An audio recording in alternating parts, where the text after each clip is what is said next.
Yeah, budget fellas. Bro, I was just here like thinking about what would be some of the best budget decks this format. And when you think of this format, you obviously have to think of what are the best decks right now. The decks I can think of, and I think it's safe to say that Mitsurugi Yami may just be the best deck this format, right? We do have K9 variants, so we do have some forms of Draco Tail out there. So these are the kind of free decks or free variants that would come to mind.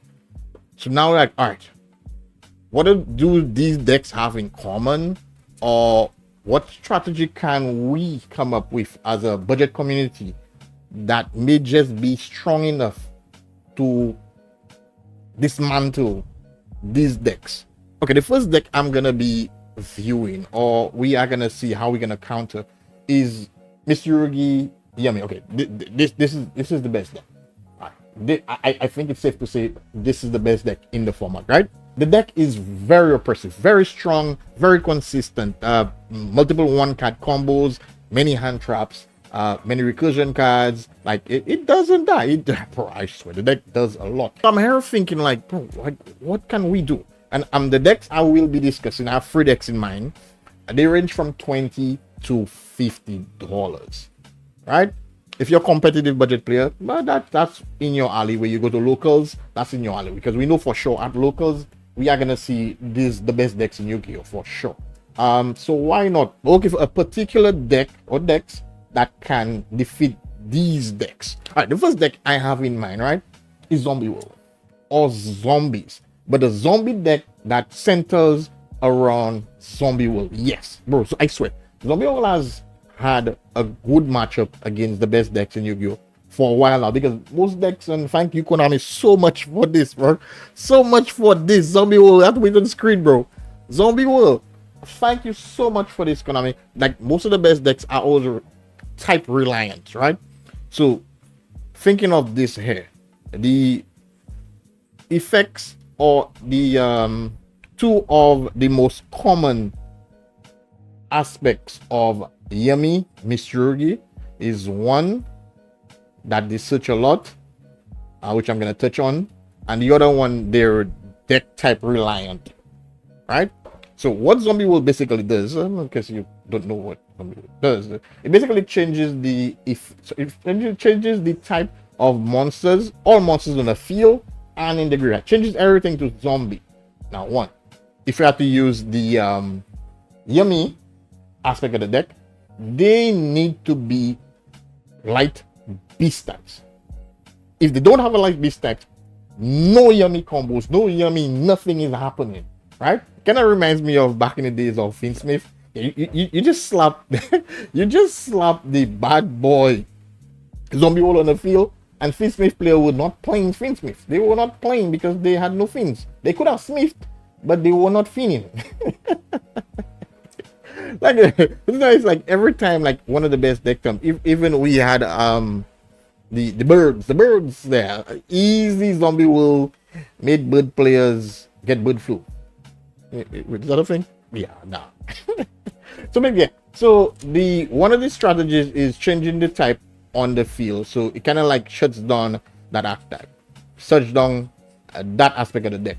So you can think, oh yeah, there's still the Mitsurugi. Yeah, Mitsurugi is also getting hit.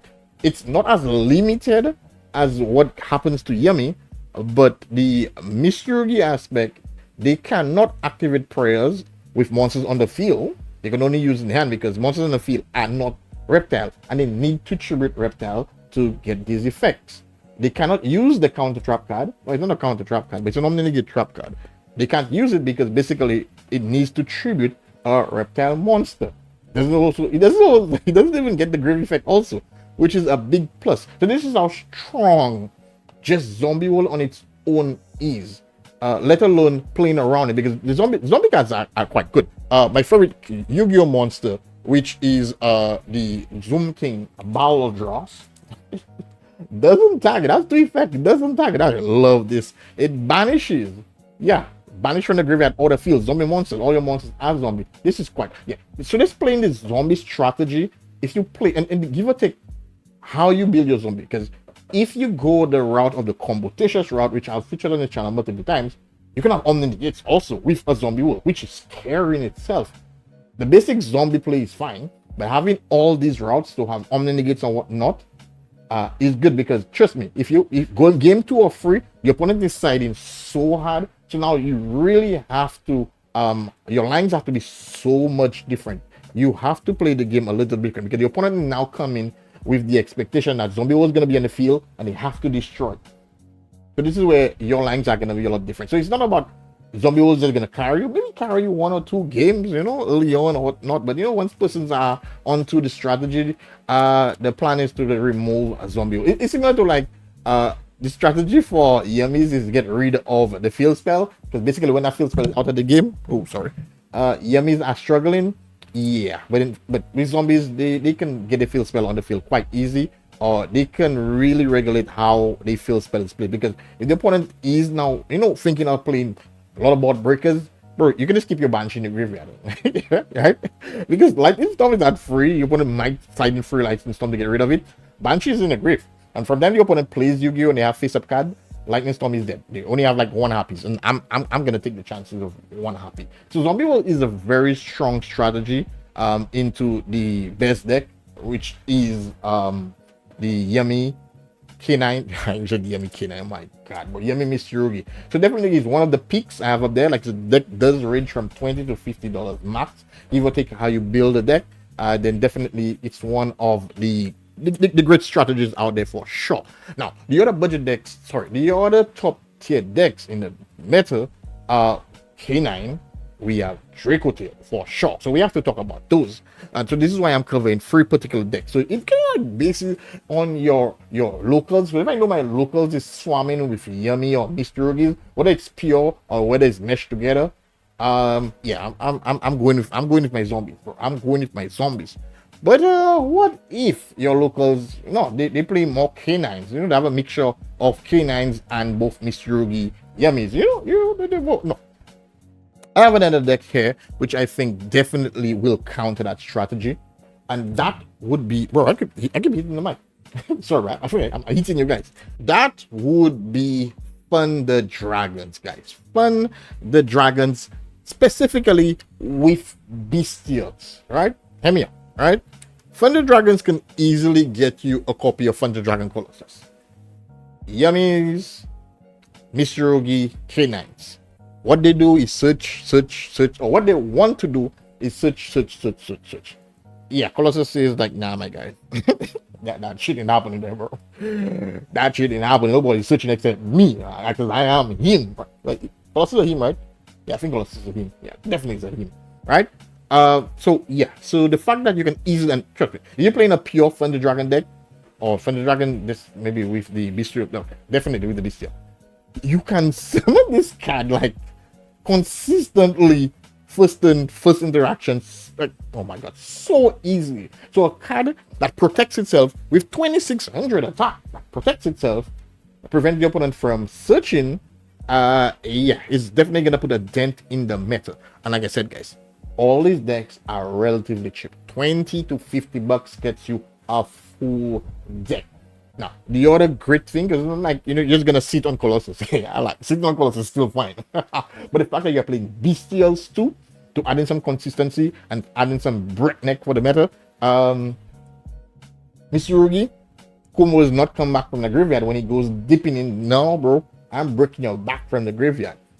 The Yummy cards in the graveyard, yeah, you know them, it like to return. Now, my guy, you're not returning to my field. Your back is getting broken. I'm telling you. So yeah, so this is a very healthy strategy. Definitely quite budget and very, very consistent. Like I said, guys, it's not all about sitting on the boss monsters. You have to know how you have to navigate your line, because obviously the opponent this won't let you do whatever you want. So you have to have a strategy in play on how to gain these cards as fast as possible, and a backup play in the event the opponent were to take some weird lines, because better decks, bro, they matter for a reason, expensive for a reason, because they can do everything. So but this definitely is one of or two of the best strategies. Okay, now you're like, nah, okay, my guy, okay, this is fine, but unfortunately everybody on my side is mainly playing Draco Tail, branded Draco Tail, something of the sort. My guys, I said we have 3 decks, all of them counting the meta. All of them counting the meta, my guy.